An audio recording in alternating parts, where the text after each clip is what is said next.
Можапцыбиков. Избранные труды. Часть 19.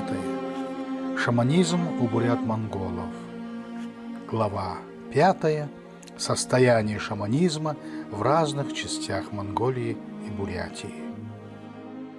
Шаманизм в монгольских условиях не сумел развиться до письменных зафиксированных догматов и норм.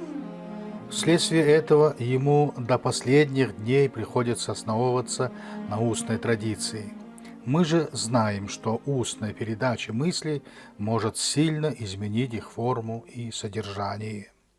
Монголы с потерей политической самостоятельности стали подчиняться другим народам. Эти народы, стоявшие на более высокой социальной и культурной ступени, всячески стремились приобщить монголов к своей культуре, и таким образом для первобытных народных верований наступило время сильного натиска новых религиозных систем. Как в быту человек легче склонен принимать новое, если оно имеет старую форму, так и в делах веры он лучше приемлет то, что понятно и что приспосабливается к его прежним воззрениям. В большей степени сохранил влияние шаманизм в Западной Бурятии. Восточные буряты чтут так называемых Арен-Арвун-Урвун-Ноет, 13 северных наёнов. Имена их можно найти у Юмсунова, о котором я имел уже случай упомянуть. Эти наёны суть опустившиеся с неба сыновья высших богов и эзены разных замечательных мест вокруг Байкала, о котором созданы целые легенды. Например, о скале на острове Альхон, об истоке Нижней Ангары, Наринзулха, о Тункинской горе Мундарга, о Баргузинской горе Баракхан, о хозяине города Иркутска Имныкцаган Нойоне. У добайкальских бурят, в свою очередь, чтутся заяны, прибывшие из Забайкала и известные под именем Хорин-Хойр-Заян. Они представляются как девушки, вытесненные с родины пришельцами-ламами. Добайкальские буряты приютили и хордутов, шаманов, изгнанных, согласно легенде, со своей родины. Следовательно, все гонимое на почве шаманских верований нашло убежище у добайкальских бурят. Таким образом, давняя связь между монгольскими племенами и забайкальскими и добайкальскими бурятами, основанная на общности шаманского верования, существовала до недалекого прошлого. Связь же, основанная на буддийской вере, установилась более 100 лет тому назад, когда были основаны две ламаистских дацана – Тункинский и Аларский. Некоторые забайкальские ламы проникают к западным, где ведут борьбу с шаманизмом при помощи тибетской медицины и буддийских проповедей. Неподдерживаемый административно наравне с другими религиозными учениями шаманизм доживает свой век в самых неблагоприятных условиях, опираясь всецело на народные традиции.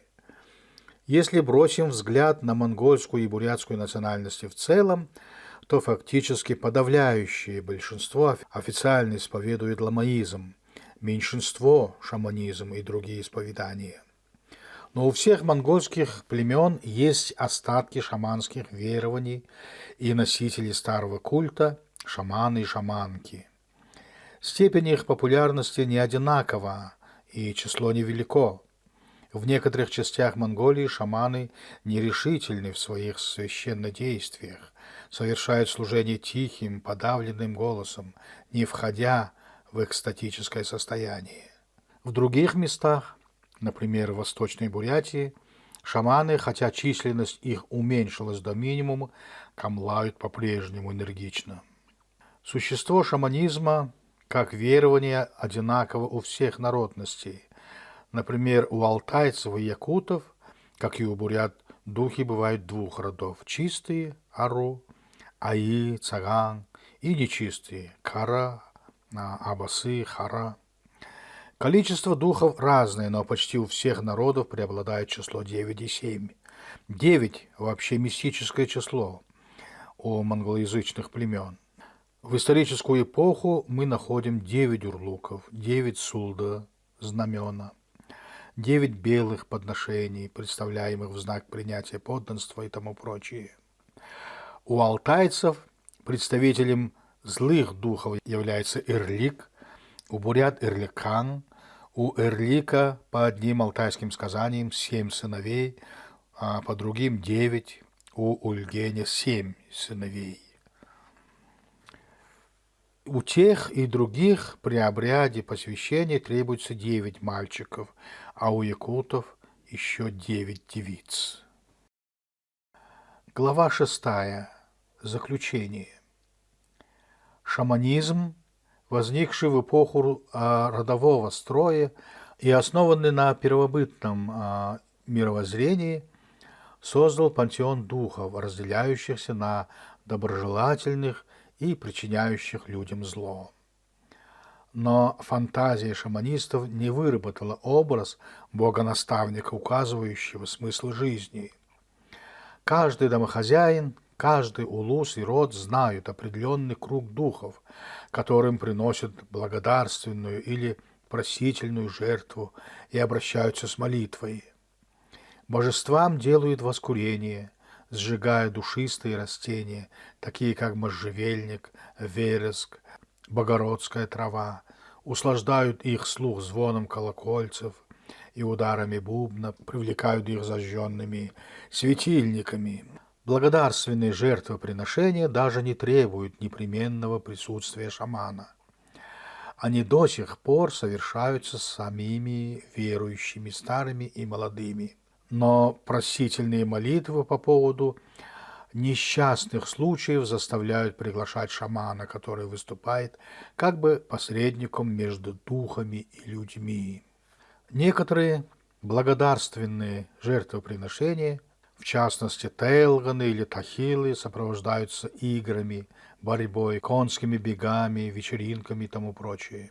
На тех и других жертвоприношениях, особенно духам, приносится очень немного мяса и вина. Большая часть продуктов и напитков идет на угощение участников жертвоприношения. Таким образом, древний обряд жертвоприношения превратился в обычный народный праздник.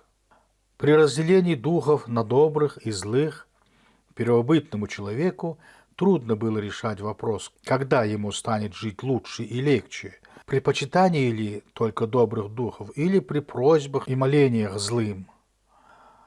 Бурят-шаманист на всякий случай обращается к тем и другим, но когда приходится умилостивить духов недобрых, он прибегает к помощи посредника между духами и человеком, к шаману или удагану. Какие же люди шаманы? Выше было сказано, что шаманами становятся по призванию. Призвание может быть наследственное, поскольку болезненная нервная эксцентричность большей частью передается по наследству.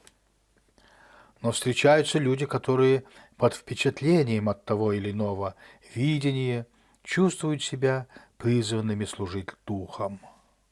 Этнографы справедливо считают, что среди шаманов много шарлатанов, эксплуатирующих темный народ, и они не отрицают и того, что есть среди них люди, искренне верующие в свои сверхъестественные силы и признающие шаманские силы других. В общем, шаманов делят на настоящих, средних и лживых. Настоящие и отчасти средние шаманы чистосердечно верят в силу своих молений и заклинаний. Они люди нервные, экзальтированные, нередко подвержены эпилептическим припадкам и кликушеству. Все это действует известным образом на малокультурный народ и возбуждает в нем веру в силу шаманов.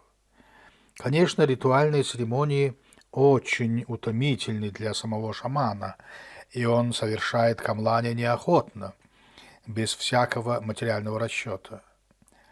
Про ложных шаманов нечего и говорить, но между шаманами Хотя и редко встречаются умеющие совершать в экстазе необычные действия. Они лижут языком раскаленное железо, бегут по горячим углям и тому прочее. Попадаются и делающие так называемые хобага, вонзание в собственное тело более или менее массивного ножа, шила и так далее. Путешественники разоблачали обман шаманов. Оказывалось, что иные из них держали под мышкой кишку с кровью и при известных действиях вонзали в нее нож. Но многие проделки или фокусы шаманов необъяснимы, и именно они создают основы для мистики. Чтобы быть шаманом, нужна и предварительная тренировка. Молодые шаманы учатся у старых и принимают от последних посвящение. Являясь по существу людьми неуравновешенной психики, настоящие шаманы не гонятся за наживой, чем и объясняется то, что большинство из них не имеет устойчивого хозяйства. Но, конечно, есть много хитрецов, обративших свое искусство и народную темноту в источник доходов. Шаманизм, как верование, созданное самим народом, может быть уничтожено только им самим. Единственное средство для этого – просвещение и насаждение культуры, основанной на данных науки. Мы закончили труд Камбужап-Цыбикова «Шаманизм у бурят-монголов», который состоял из 6 глав. Конец 19 части.